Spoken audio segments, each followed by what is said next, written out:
Olá pessoal, Oi, gente, tudo bem? tudo jóia? Hoje a gente veio falar de um assunto que é muito comum, que é a lateralização, a tortuosidade do nariz. Doutor, meu nariz é torto. Isso é uma queixa que eu ouço muito no consultório. Inclusive tive uma grande amiga esses dias que veio com a queixa disso.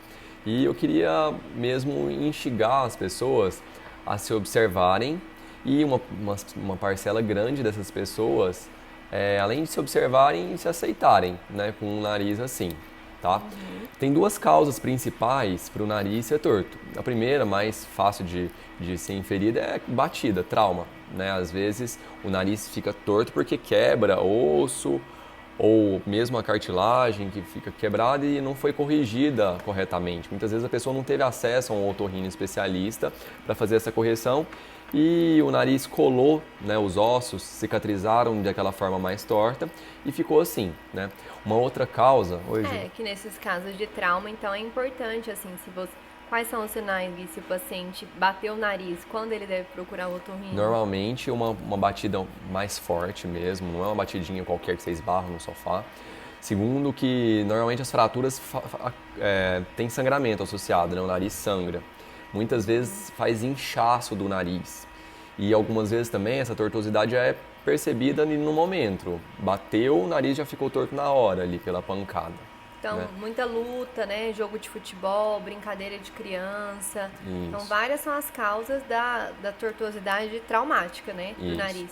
E tem uma outra causa, que é aquela que a pessoa vai se desenvolvendo a face e o nariz vai inclinando para um lado, né? Essa causa aqui é uma forma bem complexa da gente analisar o nariz. Muitas vezes, o nariz não é simplesmente torto. Um lado é bem diferente do outro, ou seja, tem assimetrias, né? É acompanhada de uma assimetria facial total, não só o nariz que é desviado para o lado, mas como para o paciente leigo, né, ele costuma mais perceber o nariz do que as outras assimetrias em si, né, Gui? Justamente. É, essas assimetrias, elas vão então além do nariz, né? Tem muito relação com a região malar aqui, né? Do osso Zigomática maxilar, também. zigomático. Essas assimetrias, às vezes, tem muito em relação também ao terço inferior aqui, boca, mandíbula, vem associada essa assimetria do nariz. Muitas vezes também, às vezes a criancinha bate o nariz quando muito novinha, o septo faz algum tipo de fratura e a partir daí ela se desenvolve com essa fratura corrigida não, essa cicatrização inclinada, daí o nariz também vai se desenvolver mais tortinho, né? Muitas vezes isso aí não é percebido e também na maior parte das vezes, mesmo que se diagnosticado a fratura, às vezes ela não tem como ser corrigida no momento, né? Às vezes é uma fratura leve que vai se demonstrar algum tipo de deformidade só na vida adulta, tá? Eu queria mostrar aqui alguns parâmetros que a gente usa principalmente na cirurgia, né? Que a gente faz durante uma rinoplastia. O que a gente usa de centro da face? A face, muitas vezes a gente não consegue determinar muito bem qual que é a parte central, né? Para falar, esse lado é mais inclinado que o outro. Mas então, assim, uma das coisas que a gente vê mais facilmente é a distância entre as sobrancelhas, tá? Porém, no nariz torto, normalmente, agora eu quero que vocês percebam isso. Quem tem um nariz lateralizado para um lado, às vezes tenta corrigir, dando uma impressão, fazendo a sobrancelha também assimétrica, É, tá? isso é bem comum. Então, assim, o nariz é torto para o lado esquerdo, às vezes a sobrancelha, ela também é tirada um pouco mais do lado esquerdo, tá? Então é um parâmetro muito simplório para a gente usar a distância entre as sobrancelhas. Um parâmetro um pouco mais fidedigno, né?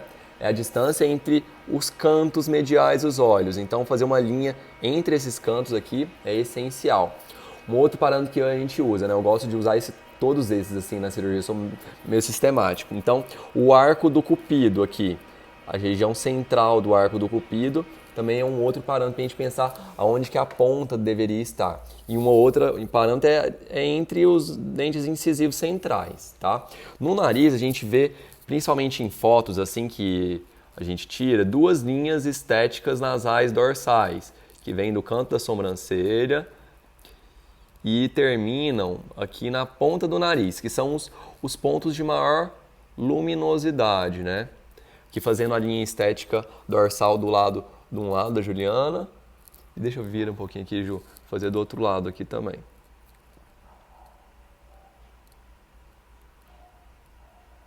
Só não vai descobrir que meu nariz é torto. É bem simétricozinho, Ju. Então, são pontos que a luz reflete com mais intensidade. Isso a gente leva em consideração para avaliar justamente no consultório, né, uma foto pré-operatória, para avaliar direitinho essas tortuosidades do nariz. Vocês não conseguem ver? Essas bolinhas aqui são os pontos de definição da ponta. Pessoas com pontas mais gordinhas, essas distâncias aqui aumentam bem, né? Então, às vezes, a pessoa tem um lado maior que o outro e mais inclinado. Por exemplo, se o nariz da Juliana, vamos supor, normalmente acontece isso, tá? Fosse tortinho para esse lado de cá, ó. Esse lado aqui, essa distância dessa linha estética dorsal, até que o encontro com a maxila seria mais longo do que esse lado, essa distância até esse encontro com a maxila aqui. E normalmente esse lado tem uma inclinação mais vertical e esse lado uma inclinação mais oblíqua, mais deitadinha, né? Isso a gente corrige na cirurgia também com alguns tipos de fraturas nos ossos aqui. E essas fraturas, quando o nariz é bem torto, tem que ser uma fratura assimétrica. As tortuosidades de terço médio aqui, que é a partir do ossinho até a ponta nasal, são tortuosidades por conta da cartilagem. Muitas vezes vem junto com a tortuosidade do osso, mas não necessariamente, tá? Então, às vezes, um lado parece ser mais deprimido do que o outro, falta volume, e isso dá impressão, né? Às vezes até mesmo o nariz não é torto, mas dá uma impressão de tortuosidade por falta de volume de um lado. O que a gente faz? A gente preenche isso aí na cirurgia também.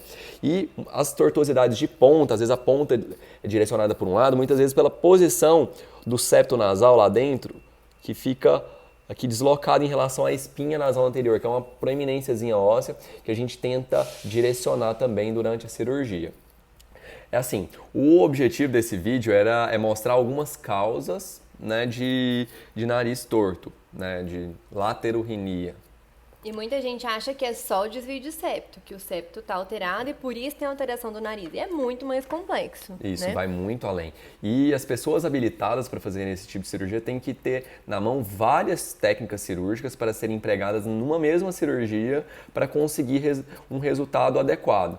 E outra, nenhum cirurgião de nariz pode prometer a centralização completa do nariz, sabe? Esse não é... Claro que é o objetivo maior, assim, mas a gente nunca promete porque a gente... Existe uma certa memória, né, Gui? Isso, tem memória de pele, de cartilagem, de musculatura, de ligamentos, memória óssea. E, além disso, a gente, mesmo que a gente deixe o nariz no centro da face, muitas vezes a face tem várias outras tortuosidades que dá uma impressão não dá uma impressão de assimetria completa. Tá? Aí depois eu encaminho o paciente para mim, para terminar de tratar, né? Sim. A Ju também tem umas dicas de quem tem o nariz torto, assim, o que pode fazer, assim, umas dicas bem básicas. Gente, eu fui procurar umas dicas bem básicas de como disfarçar a tortuosidade do nariz. Existem técnicas de maquiagem, que é um pouco complexo, a gente vai deixar para um segundo momento, mas algumas dicas simples que eu até tentei aplicar aqui. Então, o cabelo liso, ele enfatiza mais os desvios da ponta nasal. Então, um penteado com um certo volume, babyliss, ou uma forma de escovar, né? Outra dica, tente não repartir o cabelo no centro. Se a gente joga o cabelo para lateral, também vai disfarçar essa ponta nasal. E evitar o uso de batons muito escuros, né? Então, aqui, quem tem a pontinha caída, alguma coisa que incomoda no nariz, eu percebia isso antes de operar. Quando eu passava batom vermelho, eu achava que realçava meu nariz. E por último... em ênfase nos olhos, né? Então, quando a gente maqueia mais com ênfase no olho, isso também costuma disfarçar, tá? Então, espero que vocês tenham gostado desse vídeo. Um beijo pra todo mundo. Isso aí, pessoal. Abraço. Obrigada. Tchau, tchau.